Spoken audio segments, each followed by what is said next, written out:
Hello, welcome to the Learn English Lab. Today's podcast is the most common grammar errors in IELTS. It's fantastic to be here, and this topic, this has to be the number one thing that causes students anxiety, doesn't it? Oh, absolutely. I think we've all had that feeling. It's that specific kind of dread when you walk out of an exam, the door shuts behind you, and you just get this cold, sinking feeling. You knew the content, you had the right ideas, but you're just terrified that the way you said it, the grammar was just wrong. It's that fear that your delivery, in a way, betrayed your knowledge. And for something as high stakes as the IELTS, that's a very real concern. Right, because this isn't just about sounding smart at a dinner party. This score, it can change your life. We're talking university places, visas, jobs. The whole trajectory. And grammar is, it's the foundation of it all. People get so focused on fancy vocabulary, but if the underlying structure is weak, the whole thing just falls apart. It's like building a beautiful house on a shaky foundation. Exactly that. It doesn't matter how nice the windows are if the walls are about to collapse. So let's put a number on it. For the people listening, how much does grammar actually matter in the IELTS exam? It's the 25% rule. Simple as that. In both the writing and the speaking tests, a full quarter of your score comes from a single criterion: grammatical range and accuracy. 1/4. Yeah. That is huge. So if your grammar is shaky, you're essentially putting a ceiling on your score before you even start. You are. You're starting the race with a huge disadvantage. And what's interesting is the criterion itself. It's range and accuracy. Okay, so it's not just about avoiding mistakes? Not at all. That's a common trap students fall into. They think, okay, I'll just write super simple sentences, subject, verb, object. That way I can't make a mistake. But then you're not showing any range. And your score suffers because of it. The examiner isn't just a mistake hunter. They're looking for variety. Yeah. They want to see that you can handle different sentence structures. So there's a sweet spot then. You need to be ambitious with your grammar, but not so ambitious that it's full of errors. That is the sweet spot. A band 7, for example, allows for some mistakes.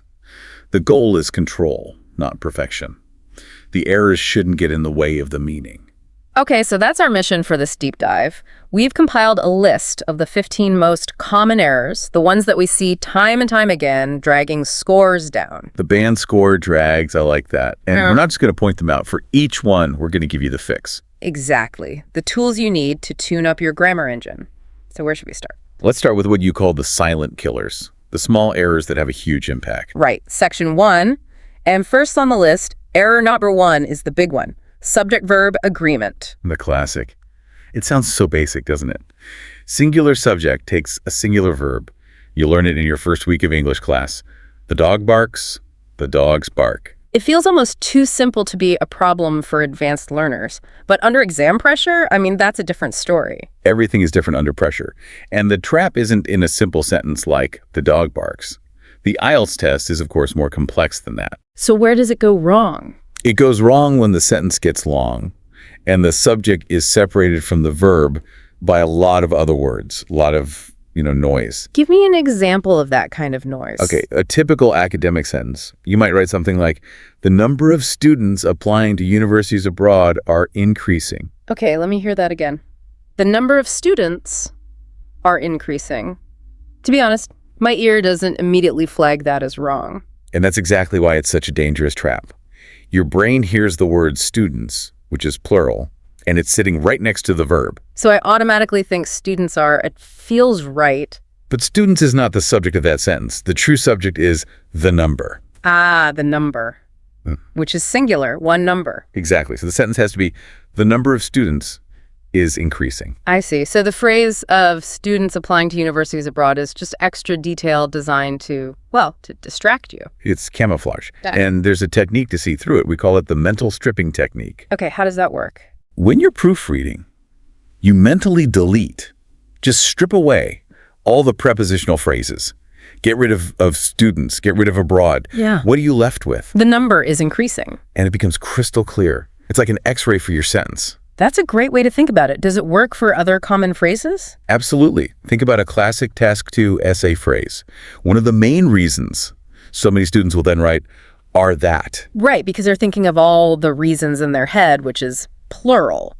But if you strip it down, what's the real subject? One. Just one. So it has to be one of the main reasons is. Okay, that makes sense. Now, what about those really tricky sentences with phrases like along with? Ah, yes. The high-level trap, for example. The government, along with several nonprofit organizations. My instinct is to say are, Wow. because you're talking about multiple groups. Logically you are, but grammatically you're not. Phrases like along with, as well as together with, they don't make the subject plural. Really? Why not? They're considered parenthetical. They're extra information. You could put them in brackets.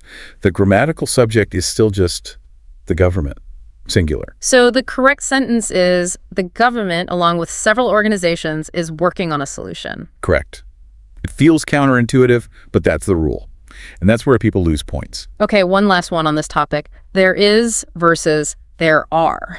Ah, the dummy subject. The word there isn't a real subject. It's just a placeholder. So with this structure, the verb actually has to agree with a noun that comes after it. So it looks ahead. It looks ahead. So you say there are many reasons, because reasons is plural. And there is a problem, because problem is singular. So writing there is many problems is just an immediate red flag for the examiner. A huge red flag. It creates doubt about your fundamental grasp of English structure. You want the examiner to be confident in your ability. Okay, let's move on to another one of these silent killers. Error number 7, countable versus uncountable nouns. This one is a nightmare for so many people. It really is. Yeah. Especially if your native language doesn't make this distinction.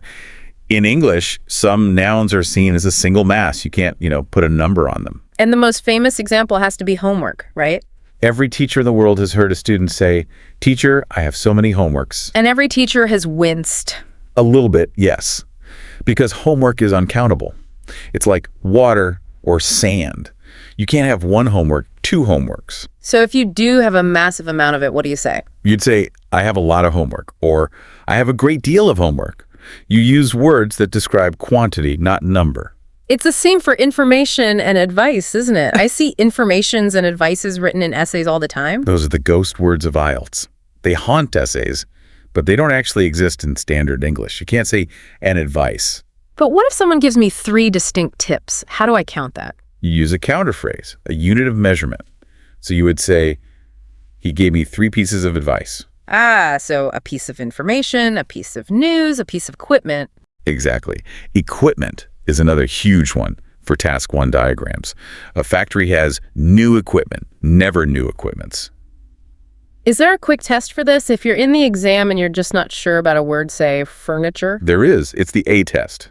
Try to put the word A or the number 1 in front of the noun. Does it sound right? I bought a furniture. No, I bought one furniture. Definitely not. It sounds wrong. And if it sounds wrong, it's uncountable. You'd say, "I bought a piece of furniture." What about the whole fewer versus less debate?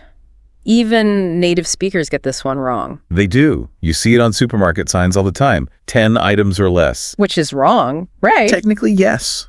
The rule is simple. Fewer is for things you can count, so countable nouns. Fewer cars, fewer mistakes. Less is for uncountable nouns, for mass. Less traffic, less pollution. So the sign should say 10 items or fewer. If it wanted to be grammatically perfect, yes. For your IELTS essay, you would write about fewer cars on the road, which leads to less traffic. That's a really good example. The distinction shows a high level of control. And control is the name of the game for getting those higher band scores. Okay, let's move into our second section, which we're calling the architecture of speech. This is all about sentence structure. Right. The framework. If the framework isn't solid, the whole thing is unstable. And error number 6 is a double header. Fragments and word order. First, what exactly is a sentence fragment? A fragment is basically an incomplete thought masquerading as a sentence. It's a piece of a sentence that's been detached from its other half. And it often starts with words like because, right? Yes. A student will write something like, "Pollution is a major issue because many people drive cars." That second part, "because many people drive cars," is a fragment. It leaves you hanging. Because of that, what happened? Exactly. It's a cause without an effect. To fix it, you have to connect it to an independent clause. Pollution is a major issue because many people drive cars. Now it's one complete, complex sentence. I also see this with, for example, the rise in global temperatures, period. That's just a noun phrase. There's no verb. What is the rise in temperatures doing? You have to complete the thought. For example, The rise in global temperatures is causing sea levels to rise. Every sentence needs a subject and a verb. It's the minimum requirement. It is. Which brings us to word order. English is pretty strict about this, isn't it? Very strict. It's almost always subject, verb, object. SVO. Some languages are more flexible, but in English, you can't really say, this policy is not a good idea, I think. No, it has to be, I think this policy is not a good idea. The subject, I, has to come first. Now, there is one very advanced, very high-risk exception, isn't there? The one called negative inversion. Ah, yes. The high-risk, high-reward move. This is when you start a sentence with a negative word like never, or seldom, or rarely for emphasis. So instead of saying, I have never seen such a beautiful sunset, you can move never to the front. But you can't just say, never I have seen. You have to invert the subject and the auxiliary verb. So it becomes, never have I seen such a beautiful sunset. Exactly. Or rarely do we see this kind of data. Yeah. It's a very sophisticated, very formal structure. If you use it correctly, the examiner will be very impressed. But if you get it wrong... If you get it wrong and write never I have seen, it just looks like a basic error. So it's one to use with extreme caution. Practice it a lot before you try it in the exam. A bit like a gymnastics move. Don't try it for the first time at the Olympics. Precisely. Okay, let's talk about the opposite of a fragment. Error number 2. Run-on sentences and comma splices. This is the sentence that never ends. We call this the ambition trap. Students know they need to write longer, more complex sentences to get a higher score. So they just keep writing. They just smash 2 complete sentences together. They do. And a comma splice is when they try to join those 2 complete sentences with just a comma. For instance, Yeah. technology has improved our lives. It connects people around the world. Okay, I see the problem there. Technology has improved our lives is a full sentence. It is. And it connects people around the world is also a full sentence. And a comma just isn't strong enough to hold those 2 big ideas together. It's like using a piece of tape to connect 2 bricks. It's going to fall apart. You need something stronger. What are the options? What's the mortar? The simplest fix is to use a coordinating conjunction. Add an and. Technology has improved our lives, and it connects people. Or a because. Or you can simply use a period and start a new sentence. Or the semicolon, the most feared piece of punctuation. The semicolon is your best friend here. It's elegant. Technology has improved our lives. It connects people around the world. It shows the examiner, these are 2 separate but closely related ideas. It shows a lot of control. So the takeaway is to do the 2 thoughts check. If you have a full thought before the comma and a full thought after, you probably have a comma splice. That's the check. And it's one of the most common errors we see in writing that's aiming for a band 6 or 7. All right, let's face the beast. The one that causes headaches for learners all over the world. Error number 3. Articles. A, an, and the. Oh, the articles. Yes. If your first language doesn't have them, and many don't, this can feel completely random and impossible to master. It really does. I mean, why is it the sun but not the Mars? Why is it education in general but the education I received? It seems chaotic. It does seem chaotic, but there is a system. We've developed a sort of 5-question checklist that can help you get it right most of the time. Okay, let's go through it. What's question number 1? First question, are you speaking generally? If you're talking about a concept as a whole, or plural nouns in general, you use no article. The 0 article. So dogs are friendly animals, meaning all dogs everywhere. Exactly. Or information is power. You're talking about the general concept of information. No, the. Okay, question 2. Is it specific? Does your listener or reader know exactly which one you were talking about? If so, you use the. So if I say the government passed a new law, we assume I mean government of this country, the specific one we're both aware of. That's it. It's shared knowledge. The car in the driveway, not just any car. And questions 3 and 4 are about introducing new information, right? Yes, this is the storytelling rule. The first time you mention something, it's new to the listener, so you use a or in. I saw a movie last night. It could be any movie. I don't know which one yet. Right. But the second time you mention it, it's now specific. We both know which movie you're talking about, so you say, the movie was very good. So first mention a, second mention the. That's the pattern. And the last question, number 5. Is it unique? Is there only one of them? Exactly. Things like the sun, the moon, the internet, the environment. There's only one of them in our context, so they almost always take the. Okay, that checklist is really helpful. But what about some of the really tricky cases, like university? Right. In British English, which is what IELTS primarily uses, when we talk about being a student at an institution for its main purpose, We often drop the article. I go to university. She's in hospital. He went to prison. We're talking about the concept of being a student or a patient, not the specific building. You got it. It's about the function. And finally, the a versus an rule. It's about the sound, not the letter. Correct. Absolutely. This trips so many people up. The rule is based on the first sound of the word that follows. So a word like honest starts with an H, but you say an honest person. Because the H is silent. The first sound your mouth makes is O, a vowel sound. So it needs N. And the opposite is true for a word like European. It starts with an E, a vowel, but we say a European country. Because the first sound is y sound, which is a consonant sound in English, the same for a university. You have to listen, not just look at the spelling. That's a great tip. Close your eyes and say it out loud. It works. Okay, let's move on. Section 3, mastering time and action. We're talking about tenses and the passive voice. This is where context becomes everything. The right tense depends entirely on the situation you're describing. Let's start with error number 4. Incorrect tense usage. This is a massive issue in Task 1 writing with the graphs and charts. It's the first thing the examiner will check. They'll look at the dates on the graph. If the chart shows data from 1990 to 2010, that whole period is in the past. So every verb needs to be in the past simple. The population increased. It must be. If you write the population increases, using the present simple, you've made a fundamental error in reading the chart. And if the chart has a projection into the future, say up to 2040, then you must switch to a future form. The number of users will reach 10 million, or is expected to rise. You have to be flexible and accurate. What about trigger words in essays like nowadays? I often see students write, nowadays, many people move to cities. Nowadays is a big flashing sign that says use the present. It's about a current ongoing trend. So it should be nowadays many people are moving to cities. Present continuous is perfect there. Let's talk about a really specific but common error, the will error in conditional sentences. Yes. If the government will invest more money, this is a direct translation from many other languages, and it makes logical sense. Right. If this thing will happen in the future. But English grammar has a very strict rule for this. In the if part of a first conditional sentence, you cannot use will. You must use the present simple. So if the government invests, the situation will improve. The will only goes in the result clause. If plus present simple, will plus infinitive. You just have to memorize that pattern. What about the difference between past simple and present perfect?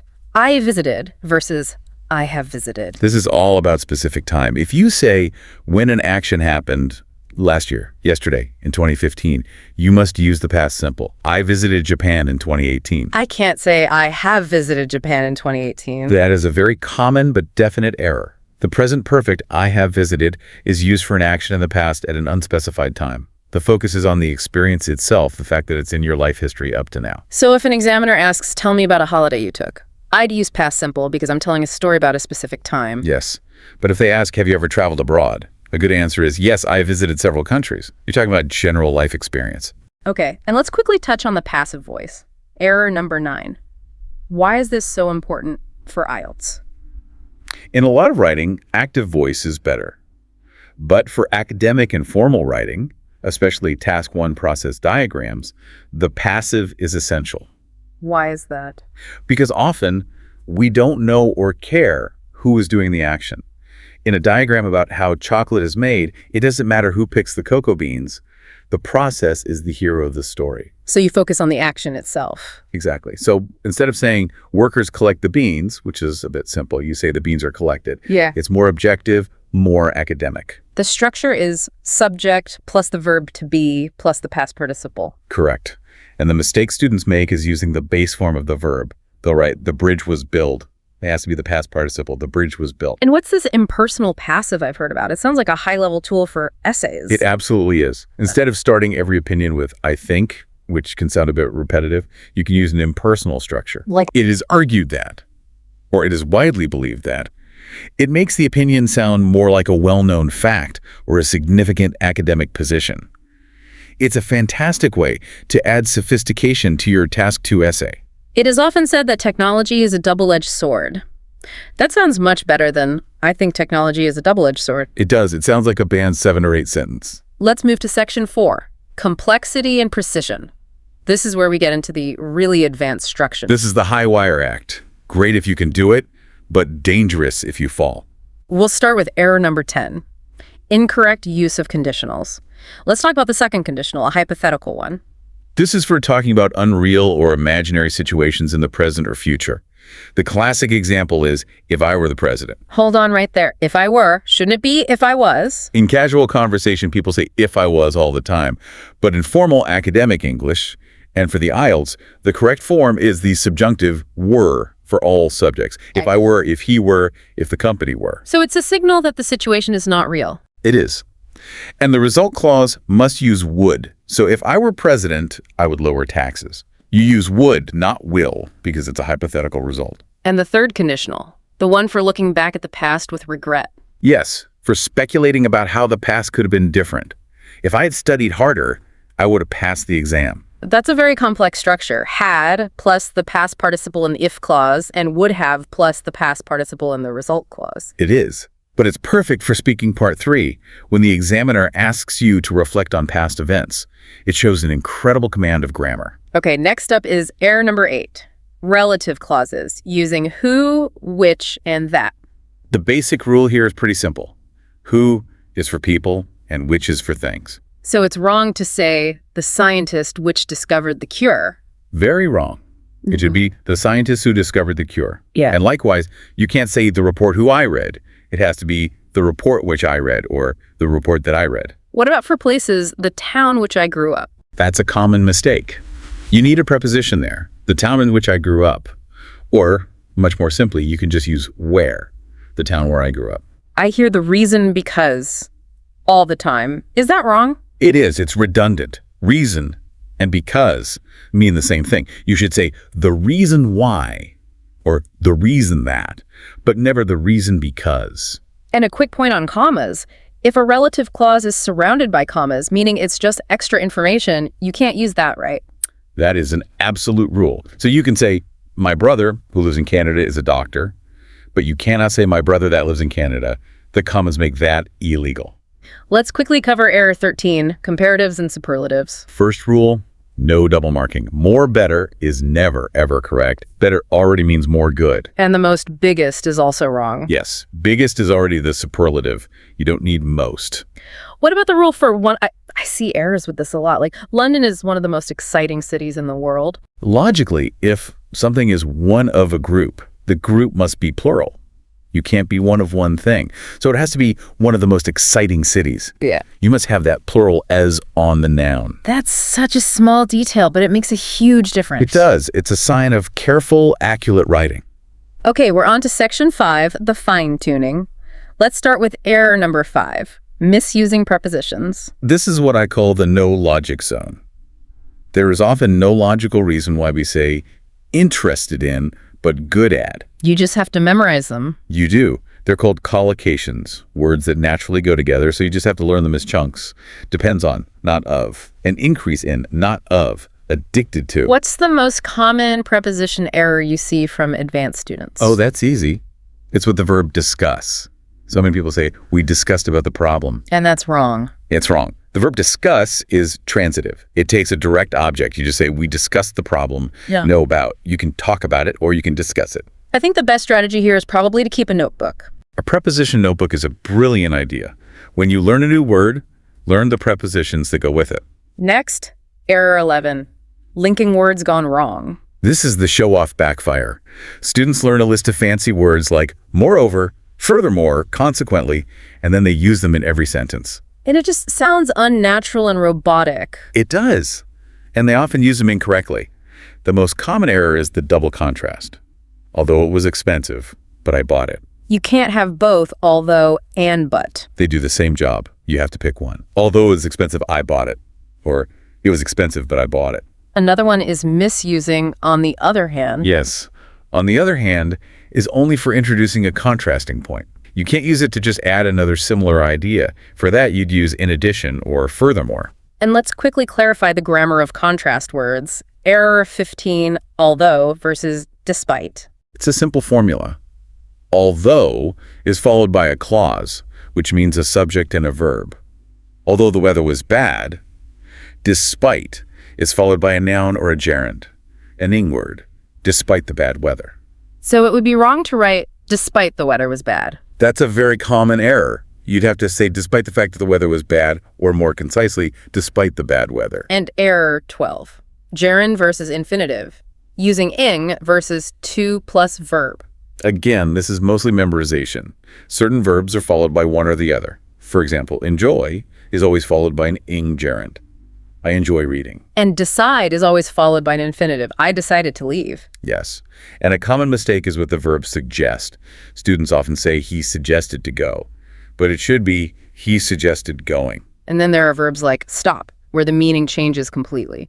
That's a great example. I stopped smoking means I quit the habit. I stopped to smoke means I was doing something else, and I paused in order to have a cigarette. Two totally different meanings. Wow. Okay, we're in the final section. Final, Polish and strategy. Error number 14, pronoun reference errors. This is usually about clarity and consistency. The most common error is ambiguity. For example, the government must help the unemployed because they are struggling. Who are they? The government or the unemployed? Exactly. It's unclear. You need to be more specific. And another issue is switching pronouns. You might start a sentence with, a person should always, and end it with, so you can succeed. You've switched from the third person, a person, to the second person. You have. Okay. You need to be consistent. A person should always try their best so they can succeed. Is it okay to use they for a single person like that? Yes, absolutely. Singular they is now completely standard and is the preferred way to be gender neutral. Okay, let's have a bonus round. Spelling. Does it really affect your grammar score? It affects your overall accuracy, which is part of the score. A few typos are fine, but consistently misspelling common words will lower your score. What are the words on the list of shame? The ones everyone misspells? Definitely government. People forget the N. Environment, same problem. Accommodation is a tricky one. It has two C's and two M's. And separate, remember there's a rack in SEP-A-R-A-T. That's a great mnemonic. And you need to be consistent with US or UK spelling. Yes. Pick one and stick with it. Don't write color and then center in the same essay. Okay, so let's put it all together. It's exam day. You have 2 or 3 minutes left to proofread your essay. What's the strategy? You're not reading for ideas anymore. You're hunting for specific errors. First, scan for subject-verb agreement, find your verbs, find their subjects, and check if they match. Okay, what's second? Look for any uncountable nouns that have an "es" on the end. Did you write informations or researches? If so, cross out that "s." And third? Check your long sentences for comma splices. Find the comma and ask, is this a full sentence on both sides? If it is, you need to add a conjunction or change it to a semicolon. That's a really practical, focused way to use those last minutes. It is. It could be the difference between a band 6.5 and a 7.0. So after covering all 15 of these errors, the big question is, do you need to be perfect? To get a high score, do you need to have 0 errors? Absolutely not. And that's perhaps the most important thing for listeners to take away from this. Perfection is not the goal. The official IELTS descriptors say that even a Band 8 score can have occasional inaccuracies. Exactly. And a Band 7 allows for some errors, but it requires frequent error-free sentences. The point is, your errors shouldn't be systematic, and they shouldn't interfere with communication. So what's the final actionable advice? Don't try to fix all 15 of these at once. Pick 1 or 2 this week. Maybe focus only on subject-verb agreement. Go through some of your old writing and just check for that one error. Master one thing at a time. Treat it like training a muscle. Gradual, focused practice is how you build strength. This has been incredibly helpful. I think my own grammar feels a little bit sharper now. Good. Just remember, the number of your grammar errors is going to decrease. I see what you did there. Nicely done. Thank you so much for breaking this down. It was my pleasure. And to everyone listening, if you found this deep dive useful, please do us a huge favor and like, share, and subscribe to this YouTube channel. It really helps us continue to create this content for you. And best of luck on your IELTS journey. Until next time.